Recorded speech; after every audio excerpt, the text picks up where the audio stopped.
இவ்வாண்டின் முதல் 4 மாதங்களில் நாடு முழுவதும் மரம் விழுந்தது தொடர்பாக 1085 சம்பவங்களை தீயணைப்பு மற்றும் மீட்புத்துறை பதிவு செய்தது. கனத்த மழை மற்றும் பலத்த காற்று காரணமாக கடந்த ஜனவரி தொடங்கி நிகழ்ந்து வரும் இத்தகைய சம்பவங்களால் உயிர் பலியும் பொருட்சேதமும் ஏற்பட்டதாக தீயணைப்பு மற்றும் மீட்புத்துறையின் தலைமை இயக்குநர் டத்தோ நோர் இஷாம் முகமது கூறினார். இவ்வாண்டு ஜனவரி முதல் ஏப்ரல் வரை நிகழ்ந்த இத்தகைய எதிர்பாராத பேரிடர்கள் காரணமாக 15 பேர் காயங்களுக்கு உள்ளான வேளையில் 4 உயிரிழந்தனர் என்று அவர் கூறியதாக சினார் ஹரியான் செய்தி வெளியிட்டுள்ளது.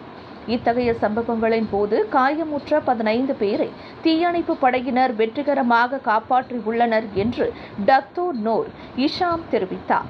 இக்காலகட்டத்தில் சிலாங்கூரில் மிக அதிகமாக அதாவது 210 மரம் விழும் சம்பவங்கள் பதிவான வேளையில் அதற்கு அடுத்த நிலையில் 169 சம்பவங்களுடன் பேராக்கும் 118 சம்பவங்களுடன் சரவா மாநிலமும் உள்ளன.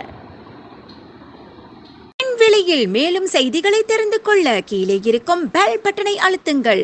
உங்கள் ஆதரவை வெளிப்படுத்த லைக் மற்றும் ஷேர் செய்யுங்கள். தொடர்ந்து விண்வெளியுடன் உங்கள் பயணத்தை தொடர்ந்திருக்க சப்ஸ்கிரைப் செய்யுங்கள்.